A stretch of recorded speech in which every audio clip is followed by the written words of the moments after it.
nada hace más daño a una sociedad que este tipo de conflictos no se resuelvan.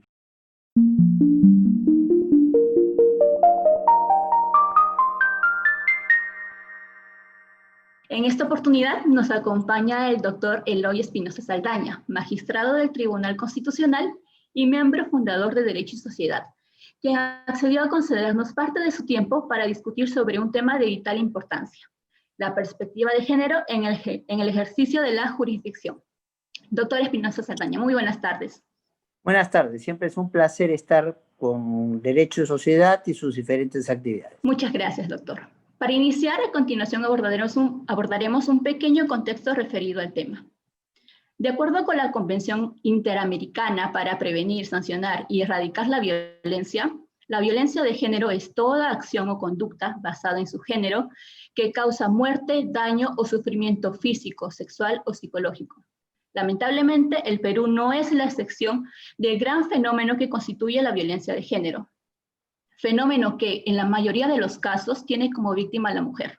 En nuestro país, la violencia de género no solo se manifiesta en los diversos actos delictivos que ocurren a diario, sino también en las percepciones y actuaciones de los operadores jurídicos. Tal realidad constituye sin duda alguna una preocupante situación que debemos afrontar desde todos los ámbitos posibles. En ese sentido, a modo de primera pregunta, doctor, ¿cómo influyen los estereotipos de género en la administración de justicia y en particular en los procesos de casos de violencia contra la mujer? Negar que existen estereotipos de género en la sociedad en general y entre los actores del sistema de justicia en particular sería entrar en una mentira. Cuando tenemos casos como el caso de Duberlis Cáceres, una jueza que no tenía dónde dar de amamantar a su criatura recién nacida, y el caso nos llega al tribunal, obviamente, mucho tiempo después. Entonces, cuando ya seguramente la criatura ya había dejado de amamantar, es una demostración práctica como una jueza superior, entonces, digamos, la máxima autoridad en un distrito judicial no tenía previsto un lactario. Entonces, la lógica en la cual se diseñó el edificio y se siguió avanzando ese edificio de corte superior, no pensaba en que pudieran haber trabajadoras o juezas mujeres y que ellas pudieran estar en situación de lactar. Es más, el mismo Tribunal Constitucional no tenía un lactario. Y fui como ponente de la causa quien obligó a la corte en cuestión a tener un lactario, y se dio un mandato para que todas las instituciones, todos los locales con actividad jurisdiccional tuvieran un lactario, y comenzar por casa, para que también se construyera un espacio para lactario dentro del mismo tribunal. Esto nos demuestra cómo, entonces, en el caso básicamente de las instituciones de justicia, hay mucho de no ponerse en el lugar de la mujer, sino asumir que son espacios para hombres, a pesar de que en el caso del Ministerio Público ya se ha comprobado que es mayor la cantidad de mujeres que de hombres que trabajan en la institución, y que en los últimos años están ingresando más juezas que jueces. Pero todavía, digamos que en los altos mandos no hay una cantidad de mujeres suficientes como para hacer notar la necesidad de manejar una perspectiva de género, y los hombres que estamos en esa línea tampoco somos tantos muchas veces como querramos. Entonces, prueba del canto es que un caso tan importante como el de si se ha demorado mucho o no la investigación de las esterilizaciones forzadas que existieron en los 90, es un caso que por mayoría, con mi voto en contra y otros 2 votos más en contra, pero por la mayoría fue en otro sentido, por mayoría se ha declarado que el debate sea reservado, cuando el debate creo que debió ser público.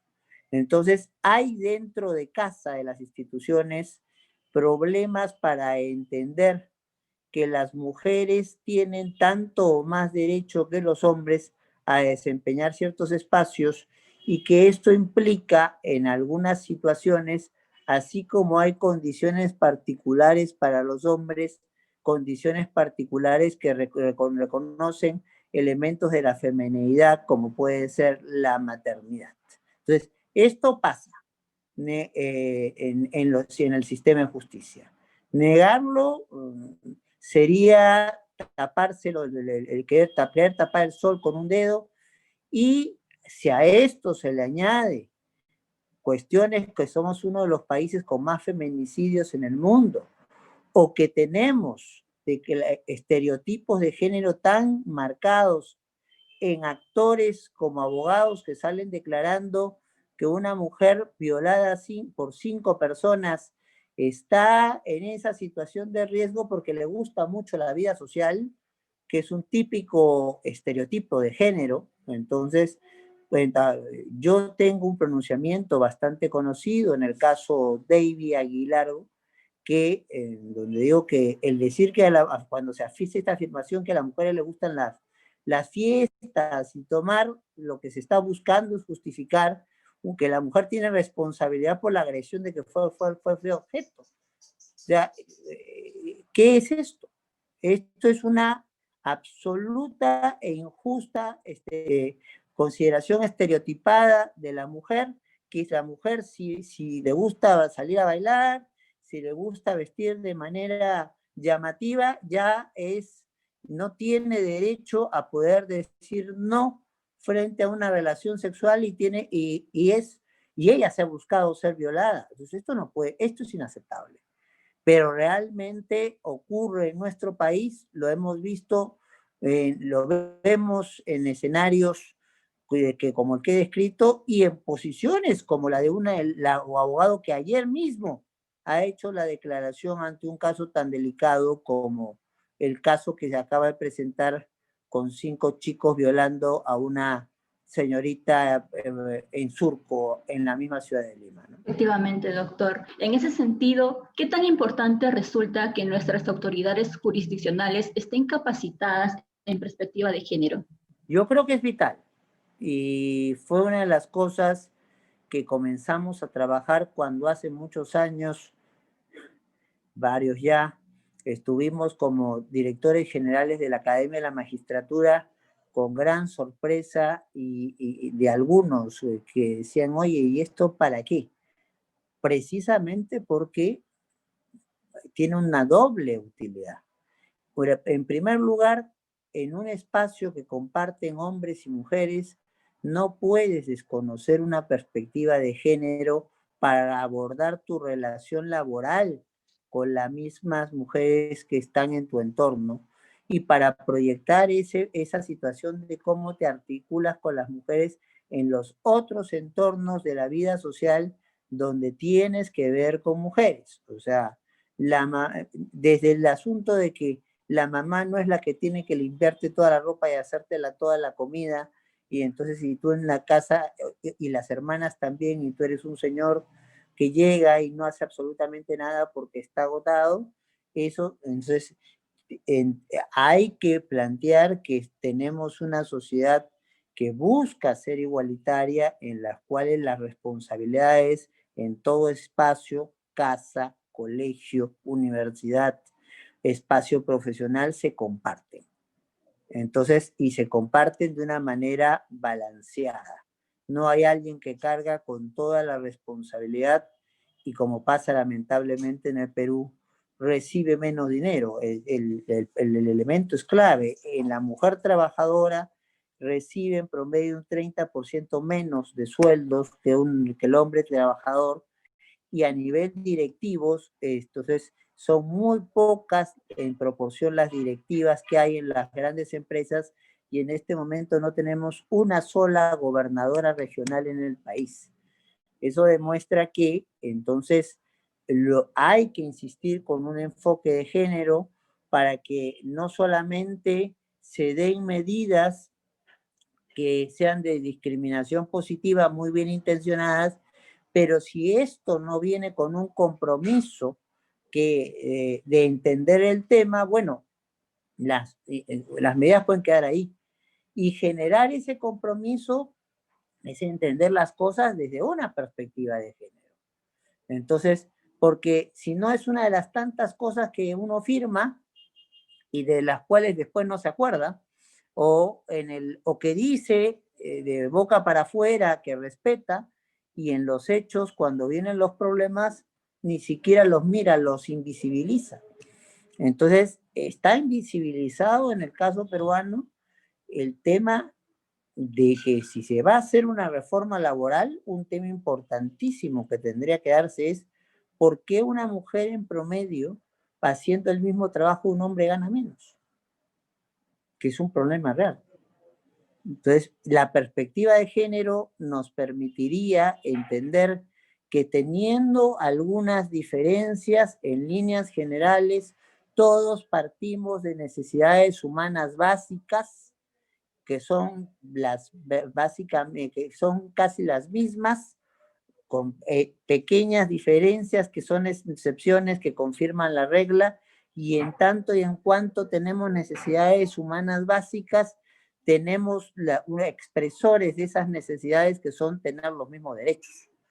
Entonces, y en el caso donde haya alguna diferencia, reconocer el derecho que la diferencia da, pero no menospreciar, no denigrar, y menos aún estar proyectando estereotipos como esto de porque la chica sale mucho a bailar o porque tiene un traje muy corto, bueno, pues ella sabe a lo que se expone, que es un poco lo que nos ha dicho de una manera tan terrible un colega abogado el día de ayer frente a un caso muy conocido por la opinión pública peruana en este momento. Y en relación a ello, doctor, ¿cuán urgente resulta que la enseñanza del derecho impartida ya en las aulas tenga una perspectiva de género? Yo creo que también es vital, porque finalmente el derecho no se agota en los jueces, el derecho tiene un montón de actores y todos esos actores se forman en lo que es conocimientos jurídicos y debieran formarse en el reconocimiento de valores en sus facultades de derecho. Entonces, no concibo cómo en el siglo XXI entonces haya situaciones que en las facultades de derecho lleven a privilegiar la situación de los hombres frente a las mujeres. Bueno, entonces vamos a ver cómo vienen las cosas. En realidad, un dato, son muy pocas las mujeres que han llegado a ser decanas de facultades de Derecho en el Perú. Entonces, es muy poca, son un poquito más las que participan de direcciones de estudios y jefaturas de departamento que permiten la contratación de profesores y la direccionalidad de los cursos. Entonces, tal vez por eso, y desde una perspectiva a veces machista, invisible, pero presente, entonces no nos sentimos machistas, pero nos portamos de manera machista. Entonces, no se toma en cuenta en la configuración de los cursos y en el mensaje, porque a veces uno no solamente instruye en materia jurídica, educa en valores, cuánto transmitimos de esta situación de tratamiento igualitario entre hombres y mujeres, y por qué no decirlo también, tratamiento igualitario si se presentara el caso de personas que tuvieran una opción de gay, lesbiana, queer o intersexual o transexual. Todos merecemos un tratamiento adecuado, un tratamiento que dé las mismas oportunidades y ya cada cual con su propia habilidad conseguirá los mejores resultados. En este marco, ¿qué opinión le merece la posibilidad de hacer uso de los métodos legales feministas en la práctica del derecho? Bueno, Yo creo que el feminismo ha tenido un papel muy importante. Hay organizaciones muy serias dentro del feminismo. Yo he tenido oportunidad de trabajar muy cerca a varias de ellas.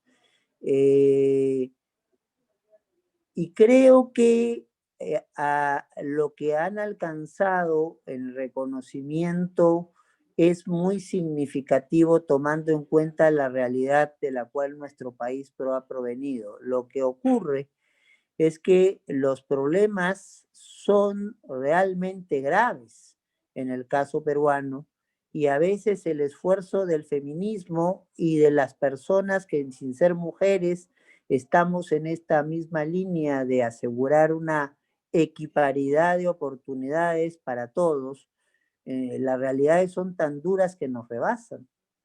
Yo leía una estadística en la cual colocaba al Perú entre los 3 países con más feminicidios en el mundo. He visto la estadística de este año y la perspectiva con la situación de pandemia, de encierro, de agravamiento entonces de los conflictos familiares. Vamos a un año donde hay un promedio de feminicidios que parece que va a ser superior al del año 2019.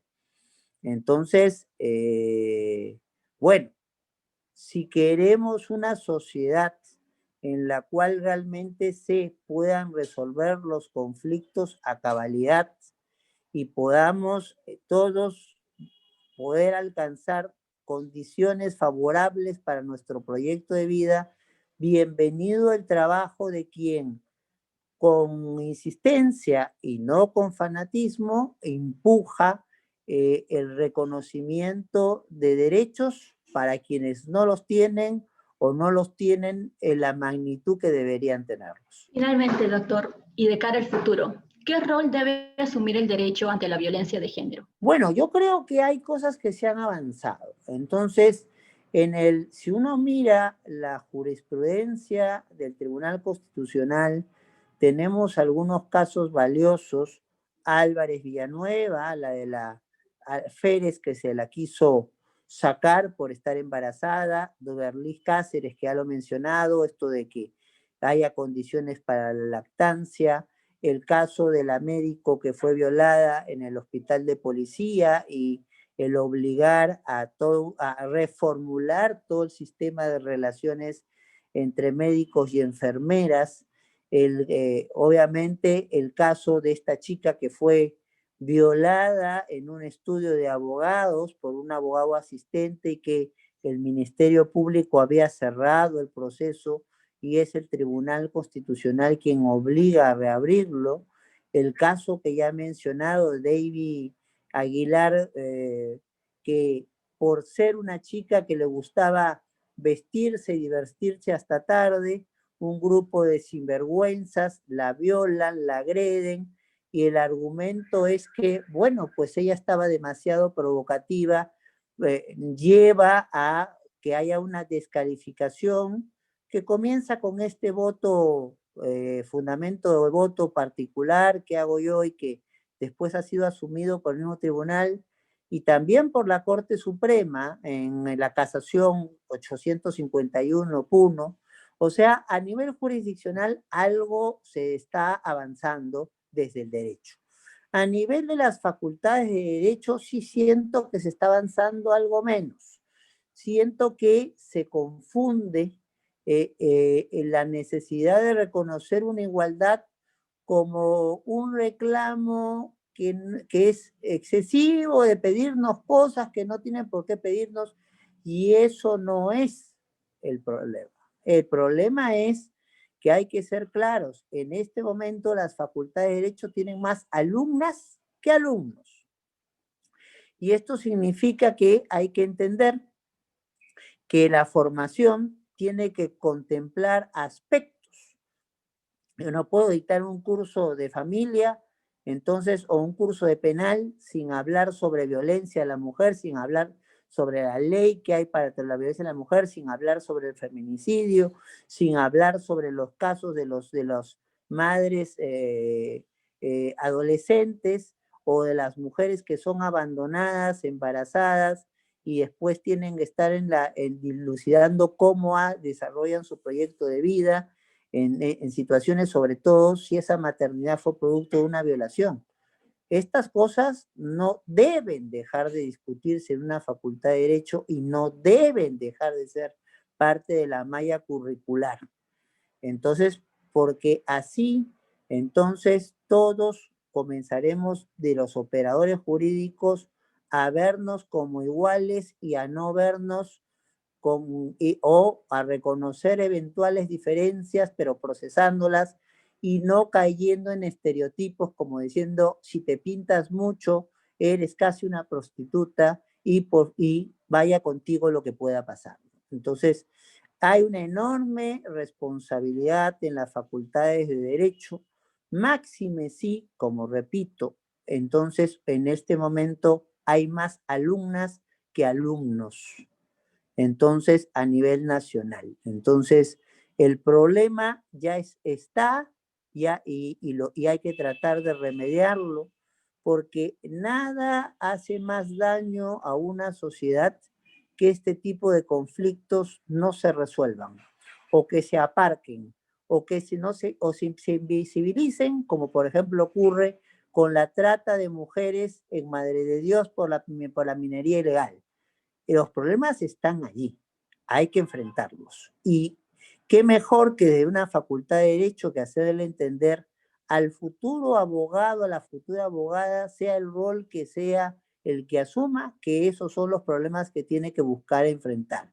Y que la realización profesional no está solamente en estar en espacios altos corporativos o de la maquinaria estatal, sino enfrentando con nuestra actividad, sea el ejercicio profesional, sea el litigio estratégico, sea el trabajo en ONGs, o en la judicatura o en el Ministerio Público, es en justamente erradicar cualquier estereotipo de género y de sancionar con drasticidad cualquier situación de violencia de género, venga de donde venga. Muchas gracias por su tiempo, doctor. A nombre de Derecho y Sociedad y del portal jurídico interdisciplinario Polemos, le agradecemos por esta entrevista que sin duda enriquece el ámbito académico y toca un tema respecto al cual es necesario construir más espacios de diálogo y discusión. Para mí ha sido un placer siempre participar en las actividades de Polemos, que es precisamente uno de los órganos más importantes que tiene nuestra querida Asociación Derecho y Sociedad.